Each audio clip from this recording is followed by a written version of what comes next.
पुंडलीकवरदा हरिविठ्ठल श्री ज्ञानदेव तुकाराम सद्गुरु समर्थ त्र्यंबकानंद महाराज की जय।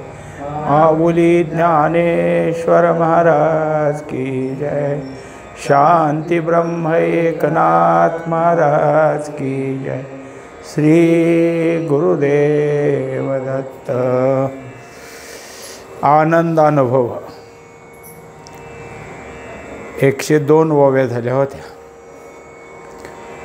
निर्विकल्प तो कसा असतो आणि सविकल्प कसा आहे। आता इथं दोन्ही गोष्टी देत असताना निर्विकल्पाला दुसरं नाव आहे असंप्रज्ञात आणि सविकल्प असतो त्याला संप्रज्ञात। ह्या दोन्ही नावं आणखीन तिथं असतातच। आता सध्या आपण निर्विकल्पाबद्दल काल काही ओव्या पाहिल्या। अंतरी काही कल्पावे की इंद्रियद्वारी वर्तावे, हे केले कर्तव्य आगवे नाही निर्विकल्प योगियांशी। आता नेहमी काय असतं, अंतःकरण कल्पनेनं भरलेलं असतं आणि कशाच्या कल्पना असतात तर कल्पना म्हणजे संकल्प रूपच असतात। पण आता या निर्विकल्प जो झालेला आहे त्याच्या ठिकाणी कसलीच कल्पना राहिली नाही। कल्पना कधी होते तर ह्या जगत स्वरूपाशी संबंध असताना, कारण जगत कल्पना रूप आहे आणि जगताचा संबंध घ्यायचा म्हणलं की कल्पनेतनंच जावं लागतं। आता इकडं जायचं असलं तर जसं माऊलीने सांगितलं का नाही, आमचा प्रकृती पहिलीकडेल भाव जै कल्पने विन लागसी पाव। आता त्या स्थितीला ह्या आलेले आहेत। त्यामुळे त्यांच्या ठिकाणी कल्पना हा विषय राहिलाच नाही। कल्पना म्हणजेच माया, मायेला दुसरं नाव कल्पनाच आहे। आता काय आहे, त्याचा संबंध नसल्यामुळं हा निर्विकल्पाच्या ठिकाणी पोहोचला। त्याच्या ठिकाणी काही इंद्रियाची कर्म, काही कर्तव्य हेही काही नाही। अगदी काही एखादं लाकूड उभा राहावं असं असतं का, तर तसंही नाही। कोणी काय म्हणलंच एवढं जरा उतरू लागावं, एवढं तिकडं सरकावं, तसं करता येतं। पण मी हे का करतो ह्याचंसुद्धा त्याच्या ठिकाणी काही नाही। झाली जरी वर्तणूक तरी परापेक्षा वर्तने देख, ना तरी एकांत निर्विकल्प सुख अखंड भोगीजे।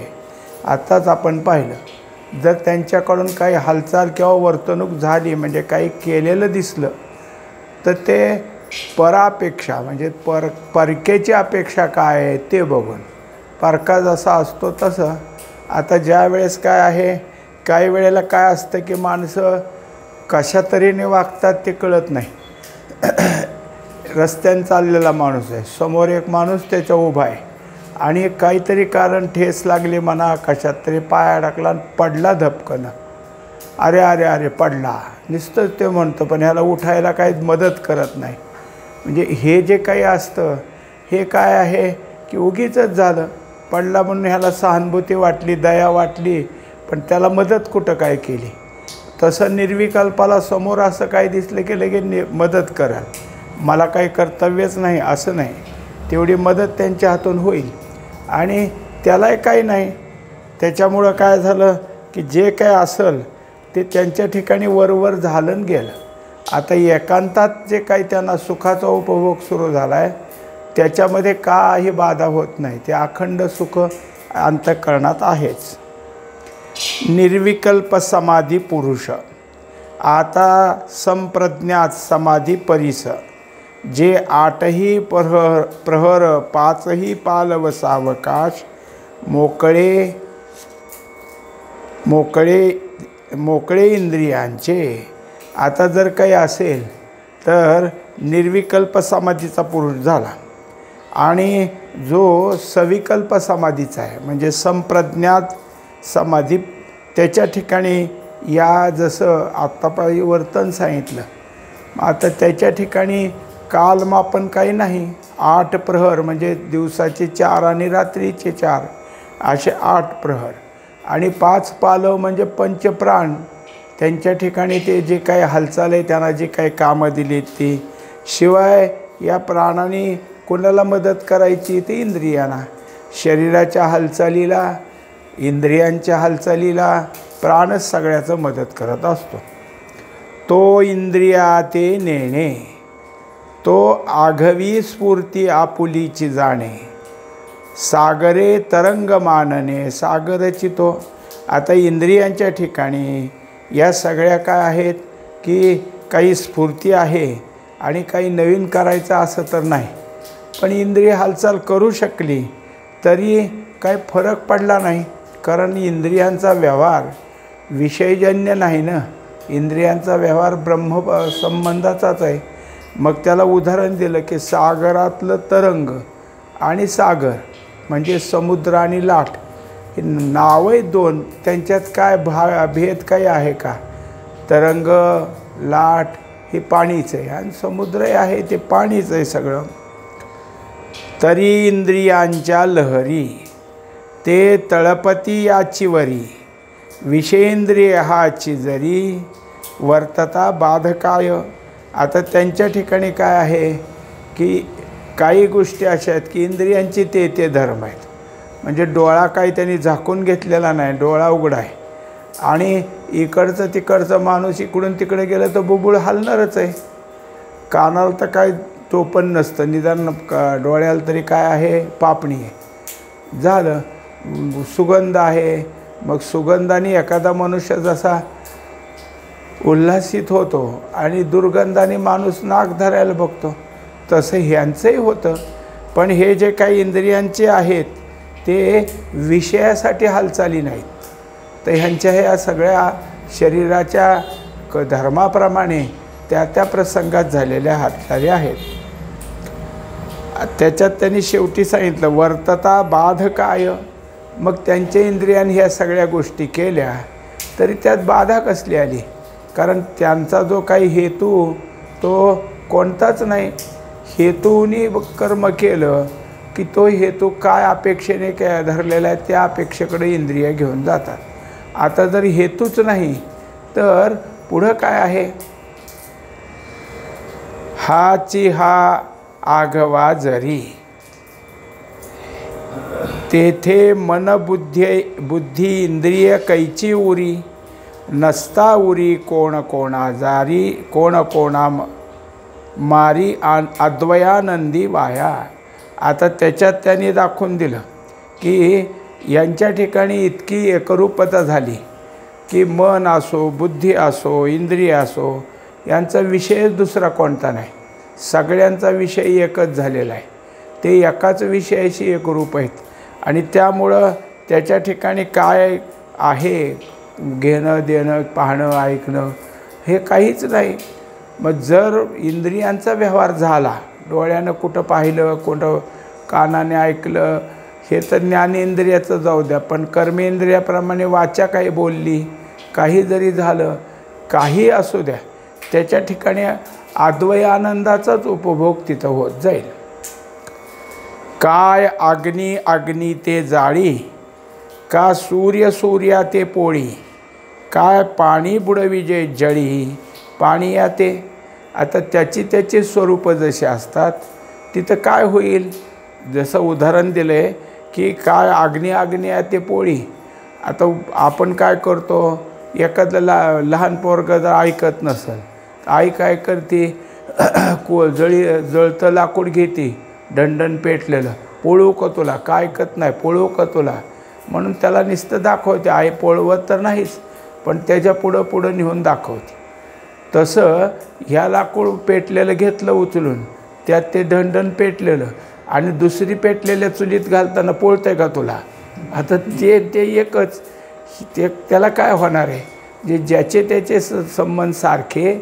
जसं मोठ्या बर्फाच्या खड्यावर आणखी एक बर्फाचा खडा ठेवला, आता हे गार लागलं का? काहीच नाही, कारण दोघाचा धर्म सारखाच आहे. तसंच दुसरं उदाहरणं दिली की का सूर्य सूर्या ते पोळी. आता असं हे उदाहरण कल्पनेचं आहे, कारण दुसरा सूर्याला कुठे आहे तिथं, आणि सूर्य जितका तप्त होतो ते तप्त किती झाला ते तो आम्हाला आहे. सूर्याला त्याची तप्तता ह्याच्यावर काय असणार आहे.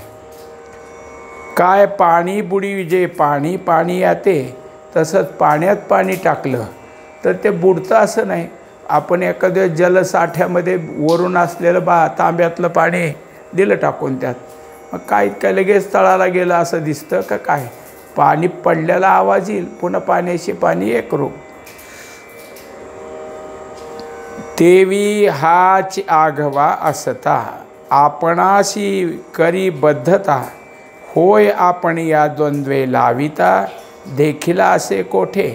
आता हे जसं होतं, अपेक्षा धरणारी सामान्य माणसं ती अपेक्षा पूर्ण होण्याकरता बद्ध होतात. त्याच्यात काय आहे, जसं एखादं लॉटरीचं तिकीट आहे, मग त्यांनी काय केलं, काय असेल ते 1 रुपये 2 रुपयाचं काढलं, लागेल त्यावेळेस नाही लागलं की मग दुसऱ्या वेळेस लागेल, पुन्हा तिसऱ्या वेळेस लागेल. म्हणजे तो त्याच्या अपेक्षेनं बांधला गेला आहे. आता त्याला ते सारखं ते छंदच लागला. आता यांच्याकडं अशातलं काही नाही. त्यांचे काही जरी कर्म झालं आणि काही दिसलं समोर तर ते बद्ध झाले त्या कर्मात, असं कधी होत नाही. आणि त्यांच्या ठिकाणी काही द्वंद्व निर्माण झाले, एक आणि दुसरं असं काही झाले, काही होत नाही. ही सगळी कोणाची लक्षणं आहेत, ही सगळं मायेच्या अंगातलं आहे. मायेचं पहिलं जर काय कोण असेल तर अज्ञान आहे, आणि अज्ञानातनं ह्या सगळ्या गोष्टी घडत असतात. बद्धत्व कोण करतं, अज्ञानच करतं. द्वंद्व कोणाच्या ठिकाणी तर अज्ञानाच्याच ठिकाणी. आता निर्द्वंद्व निशंक असे ते विचरता मही. सगळीकडं संपूर्ण मही म्हणजे पृथ्वीवर जरी फिरत असले, निर्द्वंद्व कसलंही द्वंद्व त्यांच्याजवळ नाही. परी अद्वयानंद ज्ञान झाले पाहिजे दृढीकरण, तयासी विषेंद्रिय पूर्ण ब्रह्मत्वेची भासे. आता एवढं झालं. यांचं कसं झालं आहे असं म्हणायला आम्हाला काय झालं, व्याख्या कळाली. आता इतक्या वेळ काय होतं, निर्विकल्प समाधीचा कोण एखादा साधू पुरुष असेल आणि त्यालाच सगळं कळतं असं वाटेल, पण त्याच्याजवळ हा अद्वय आनंद निर्माण झाला, ह्याची दृढता व्हावी लागते. म्हणजे कधीतरी उभा राहायला, कधी नाही कधीतरी उभा राहायला. हे आपल्याकडे एखादी अनुकूल गोष्ट झाली की होतो आनंद, प्रतिकूल गोष्ट झाली की दुःखच होतं. तो आनंद कुठं जातो निघून काय माहीत. त्यांचं तसं नाही. आणि मग हे समोर जर झालं की अनुकूल का प्रतिकूल काही जरी दिसलं तरी आनंदच त्यांच्या ठिकाणी दृढ झाला आहे, असं झालं तर विषय इंद्रिय काही जरी करत असले तरी ब्रह्मत्वाची बाधा नाही. मनुष्याच्या ठिकाणी कसं आहे की काहीतरी निर्माण झालं त्याच्या अनुकूलतेचं की खूप आनंद होतो. आता त्यांनी हसणं, टाळ्या वाजवणं ह्या गोष्टी जरी नाही दाखवल्या तरी चेहरा एवढा तेवढा प्रफुल्लित झाला हे दिसूनच येतं. यांच्या ठिकाणी तसं काहीच नाही. डोळ्याला चांगलं दिसलं काय, कानाने ऐकलं काय, काही नाही. म्हणजे जगाकडं पाहताना तर काही भाव नाहीच, पण साधूला पाहतो तेव्हासुद्धा काही नाही. त्याच्या ठिकाणी काय आहे की मी ब्रह्मच पाहतोय. साधू म्हणून काय, म्हणजे साधू हा वेगळा नाही. जसं माझ्या अंतःकरणातलं ब्रह्म आहे तसं ते एक ब्रह्म आहे, पण ते दुसरेत असंसुद्धा तिथं भाव निर्माण होत नाही.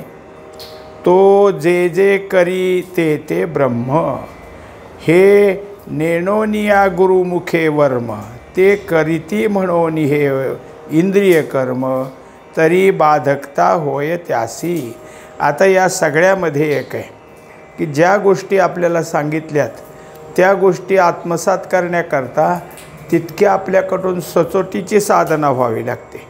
आणि ही साधना कुणी सांगितली तर गुरुमुखे. मग त्यांनी वर्णन काय केलं की काही केलं तरी असक्त भाव, आसक्ती नको. असक्त कशातून आसक्त. तेव्हा भगवद्गीतेचं त्याच्यामध्ये अगोदर दुसरं झालं की अहंकारविरहित वागा. नाहम कुठल्याही प्रकारचं जे काय आहे की माझी बुद्धी त्यात लिप्त होत नाही, अहंकार नाही. मग असा जो कोणी आहे त्याच्यात मग दुसरा श्लोक आला, असक्त बुद्धी सर्वत्र. असक्त म्हणजे कशाशीही सक्त होत नाही, ती राहिली वेगळी. मग त्याच्यामुळं याच्या ठिकाणी जर काही असेल तर तो आता काय आहे, इंद्रिय कर्म हो काय हो त्यांना बाधकता येत नाही. विद्या नेनोनिया आपण जीवे, डोंब्या सर्प धरू धावे, तो वाचे की जाय जीवे विचारी पा. आता एखाद्या वेळेस काय आहे की मनुष्य जो आहे तो काहीतरी करतो. मग आता तो जेव्हा एखादी गोष्ट त्याला त्याचं पूर्ण ज्ञान म्हणा किंवा काही असलं तर नाही, काही माणसं अशी असतात की धीटपणा दाखवतात. मग धीटपणा दाखवताना त्यांना असं वाटत असतं की सगळ्यापेक्षा मी किती शूर आहे, किती पराक्रमी. म्हणून वेगवेगळ्या सर्प पकडणारे जे असतात त्यांनी तितकं सावध राहिलं पाहिजे. तेवढं न राहता उगीचंच शेपूट धरलं तोंडाला धरायला जाईल तर सर्प उलटून चावला तर मृत्यूच आहे. मग हे जसं आहे की त्याच्या ठिकाणी काही करायचं असलं तर विचाराने करावं लागतं. विचाराने एखादी गोष्ट करता येईल. मग सांगतात की अभ्यासानं तुम्हाला वाघ हाताशी आणता येईल, सर्पाचा खेळ करता येईल. 12व्या अध्यायात त्यांनी दिले की तुम्ही जर अभ्यास केला तर अभ्यासाला काय एका गती अंतराळासुद्धा तुम्ही चढून जाल. पण ही गोष्ट त्याच्या ठिकाणी पूर्ण अभ्यासाने व्हावी लागते. तेवी अध्यात्मविद्या नसता, ते संत स्थिती वर्तो जाता, तया न चुके बद्धता असंप्रदायी म्हणोनी. आता त्याच्यात अगोदर जसं दाखवलं की विद्या प्राप्त केल्याशिवाय तुम्हाला कोणती गोष्ट करता येत नाही. मग विद्या कोणती असते तर कशावर आपलं काय आहे सत्ता चालती, ती सत्ता चालवण्याकरता त्याचा अभ्यास म्हणजे ती विद्या आहे. आता तसंच आहे, अध्यात्मविद्या जर घेतली नाही तर मग तुमचं अंतःकरण स्थिर म्हणजे संत हा शब्द म्हणजे स्थिर अंतःकरणी कसं होईल. आणि तसं जर झालं नाही तर मग काय झालं, त्याची बद्धता आहे. याचं कारण काय, तो जे काही संप्रदायातलं तत्त्व आहे त्याला धरून नाही, असंप्रदायी. म्हणजे मग ती विद्या आहे, त्या विद्येचं फल तुम्हाला प्राप्त व्हायला संप्रदाययुक्त तुमचं वर्तन झालं पाहिजे. आणि असंप्रदायी म्हणजे ह्याचं कसं चाललं आहे मग त्याचं कसं चाललं आहे लोकांचं बघूनच वागत असेल तर ते नाही. मग त्याला संप्रदाय काय सांगतो त्या नियमाप्रमाणे वागतो आहे का तर फळ आहे, एरवी त्याला फळ नाही. जीवदशा फिटली नसता, ते पूर्णाची स्थिती वर्तो जाता, तयापाशी होय बद्धता आत्मनिष्ठ नव्हे म्हणोनी. आता त्याच्याकडं जीवदशा अजून तर आहेच आणि पूर्णत्वाचं जे आहे, जसे साधू पूर्णत्वाच्या ठिकाणी गेलेत आणि तसे मग ते जर म्हणले साधू किंवा एखाद्या साधूकडं दिसलं की को विधी को निषेध, जसं शुकाष्टक हाय लागला म्हणायला को विधी को निषेध. आता हा काही शिकला आहे का अजून, याची अंतःकरण स्थिती स्थिर झाली का. मग ते साधू वागतो कशाचं आम्हाला बंधन नाही म्हणून, हाय म्हणतो कशाचं बंधन आहे आम्हाला. पण त्यांची स्थिती त्यांच्या जे काही त्यांनी तयार केलेले आहे त्याचा त्याने अभ्यास केला आहे किंवा त्या अनुष्ठानानं पूर्ण आहेत, तसं अनुष्ठान जर झालं नसेल तर मात्र त्याच्या ठिकाणी आत्मनिष्ठता नव्हे तर बद्धताच येईल. याचं कारण का, दुसऱ्याचं अनुकरण करायचं आहे, आपण केलेलंच नाही. त्यांनी जसं केलं आहे हे फक्त कृती करायची, पण त्या कृती करण्याकरता काय अभ्यास केला आहे हे पाहिलंच नाही.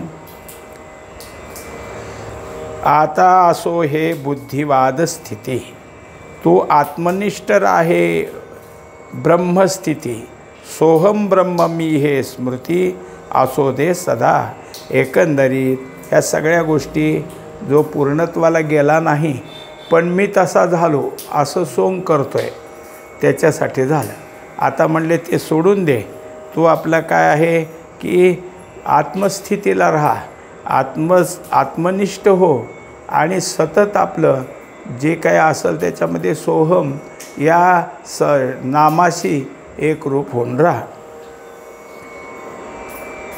पूर्ण ब्रह्मज्ञान भावी मी चैतन्य घन, हेच निष्ठा असू दे पूर्ण अहर्निशी. आता ज्याच्या ठिकाणी ब्रह्मज्ञानाची पूर्णता झाली त्याच्या ठिकाणी मी चैतन्य घन आहे एवढंच, मी चैतन्य स्वरूप आहे. आता देहाला ठेवलेले नाव, देहाची जात वर्ण, बाकीच्या सगळ्याच गोष्टी त्याच्या गौण झाल्या. तो कोणी हाक मारली तरी हाक मारल्यावर सुद्धा जसं पुढचा मनुष्य चालला आहे आणि त्याचं नाव सोडून आपण दुसऱ्याच नावाने त्याला हाक मारली तो माघारीसुद्धा बघायचा नाही. मग त्याचंच नाव घेऊन हाक मारली तो लगेच का हो म्हणेल. हेही यांच्याकडं नाही. ह्यांचं नाव घेऊन हाक मारल्यावर सुद्धा का हो म्हणत नाहीत. दुसऱ्याचं नाव असल्यावर तर बघणार तर कोणीच नसतं, तुम्ही आम्हीसुद्धा बघत नाही. पण नावाने हाक मारल्यावर तरी ओ देतो किंवा मागे वळून पाहतो. ह्याला काहीच राहिलं नाही.